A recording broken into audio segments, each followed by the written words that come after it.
Hello what's up दोस्तों, कैसे हैं आप सभी। एक बार फिर स्वागत करता हूं मैं आप सभी का आपके अपने चैनल पे करियर भाई में।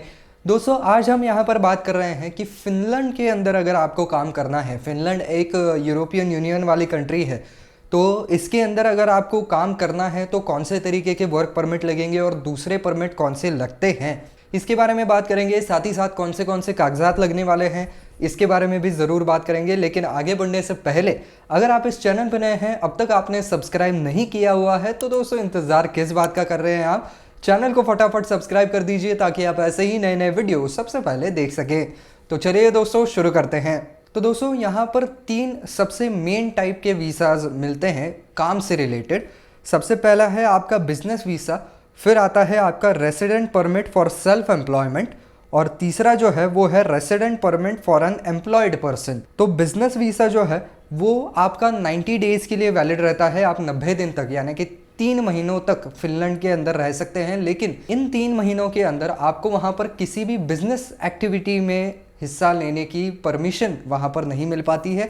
आप हालांकि बिजनेस सेमिनार्स और बिजनेस मीटिंग्स वगैरह कर सकते हैं, लेकिन वहाँ पर काम करने की अनुमति आपको नहीं मिलती है।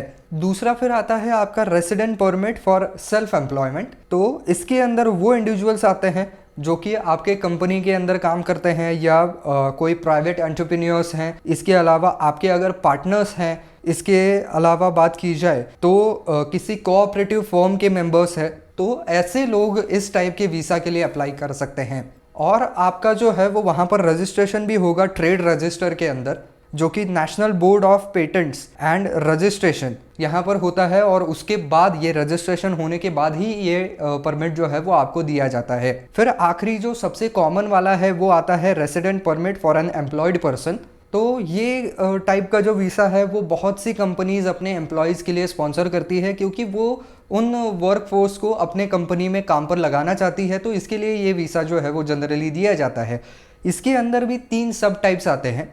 पहला आता है कंटिन्यूस वीसा टाइप ए, फिर आता है टेम्पररी वीसा टाइप बी, और फिर आता है परमानेंट वीसा जो कि है टाइप पी। तो जो लोग यहाँ पर सबसे पहली बार ही फिनलैंड के अंदर आ रहे हैं, उनको कंपलसरी टेम्पररी परमिट के लिए ही अप्लाई करना पड़ता है, यानी कि परमिट बी के लिए। अब बात कर लेते हैं कि रिक्वायरमेंट्स क्या हैं ये जो परमिट है वो एक्वायर करने के लिए। सबसे पहली बात, आपका एक एम्प्लॉयमेंट कॉन्ट्रैक्ट लगेगा। अगर आप वहाँ पर एम्प्लॉयमेंट के लिए जा रहे हैं, आपको ऑफ़र की गई है एम्प्लॉयमेंट, तो ये एम्प्लॉयमेंट कॉन्ट्रैक्ट आपको लगेगा। अगर आप सेल्फ एम्प्लॉयड है तो ये चीज़ अलग तरीके से जाएगी आपके लिए। इसके अलावा एक वैलिड पासपोर्ट और पासपोर्ट का फ़ोटो भी लगेगा, पासपोर्ट साइज़ फ़ोटो लगेगा, और पासपोर्ट की कॉपी भी लगेगी। साथ ही साथ resident permit for an employed person application. तो रेसिडेंट परमिट भी आपको यहाँ पर अलग से अप्लाई करना पड़ेगा। तो यहाँ पर वर्क परमिट अलग है और रेसिडेंट परमिट अलग है। और साथ ही साथ आपके मेडिकल सर्टिफिकेट्स भी वहाँ पर देखे जाएंगे, ये इस बात की पुष्टि करने के लिए कि आपको कोई भी छूने से फैलने वाली बीमारी या जनरली ही फैलने वाली बीमारी आपके शरीर में नहीं है, जैसे कि HIV या एड्स। तो इसके लिए ज़रूर ये हेल्थ सर्टिफिकेट जो है वो मैटर करते हैं।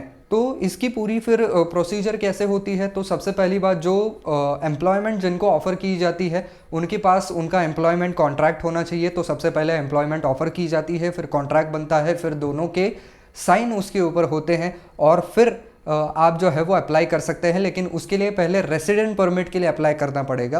तो ये रेसिडेंट परमिट जो है वो आपको ऑनलाइन ही अप्लाई करना है, ये एंटर फिनलैंड सर्विस के तहत। और जैसे ही आप एप्लीकेशन देते हैं उसके 3 महीनों के भीतर आपको फिनिश डिप्लोमेटिक मिशन या एम्बेसी अगर आपके यहाँ पर है फिनलैंड की, तो वहाँ पर विजिट करना पड़ेगा। और उसके अंदर आपके प्रेजेंट ओरिजिनल कॉपीज़ लगेंगे, सारे एप्लीकेशन और जो भी कोई डॉक्यूमेंट्स आपको कहे गए हैं उनके। और इसी के साथ साथ आपके फिंगरप्रिंट्स भी वहाँ पर लिए जाएंगे। और अगर आप ऑनलाइन वहाँ पर अप्लाई नहीं पा रहे हैं, तो आप आपका एप्लीकेशन फॉर्म जो है वो प्रिंट भी करवा सकते हैं फिनिश इमिग्रेशन सर्विस वेबसाइट से। और फिर आप उसको जो है वो एप्लीकेशन और सारे डॉक्यूमेंट आपके नज़दीकी जो फिनिश इमिग्रेशन या एम्बेसी वगैरह है वहाँ पर जा कर के आप उसको सबमिट करेंगे। अब इसके जो मेरिट्स हैं, आपके एप्लीकेशन को जो हम कहते हैं कि स्क्रूटिनी में डाला जाता है या आपके एप्लीकेशन को चेक किया जाता है, वो चेक किया जाएगा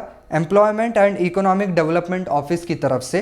और साथ ही साथ फिनिश इमिग्रेशन सर्विस और मिग्री उनको कहा जाता है, तो उनकी तरफ से आपका पूरा एप्लीकेशन जो है वो अंडर स्क्रूटिनी रखा जाएगा। उसको परखा जाएगा कि जो भी कोई प्रूफ्स यहाँ पर लगाए गए हैं वो असली है नहीं है, और इसका क्या मेरिट है, इसको एक्चुअल एम्प्लॉयमेंट कॉन्ट्रैक्ट इसके पास है और ये सस्टेन कर पाएगा कि नहीं कर पाएगा। ये सब कुछ देखने के बाद डिसीजन वहाँ पर मेक किया जाता है। एक बार इसका जो रिजल्ट है या डिसीजन है वो आ गया, तो आपका एम्प्लॉयर और आप दोनों को ही ईमेल के ज़रिए जो भी कोई डिसीजन है वो कन्वे कर दिया जाता है। और एक बार सब कुछ अगर सही रहा तो आपको यहाँ का रेसिडेंट परमिट मिल जाता है, जो कि 1 साल के लिए वैलिड रहता है और आप इसको रिन्यू भी कर सकते हैं। और तब आपको जो है वो यहाँ पर फिनलैंड डिप्लोमेटिक मिशन या फिनलैंड की एम्बेसी में जाने की कोई ज़रूरत नहीं है। आपका जो नज़दीकी पुलिस स्टेशन होगा वहाँ पर जा कर के भी आप इसको रिन्यू कर सकते हैं।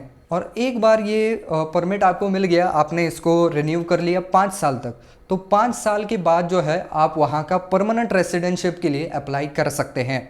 तो बस दोस्तों, आज के वीडियो में बस इतना ही। आई होप ये वीडियो आपको काम का लगा होगा, पसंद आया होगा। तो दोस्तों, अगर वीडियो पसंद आया है तो लाइक ज़रूर कर दीजिए, और आपको लगता है कि ये औरों को भी काम आ सकता है तो ज़रूर वीडियो को शेयर भी कर दीजिए।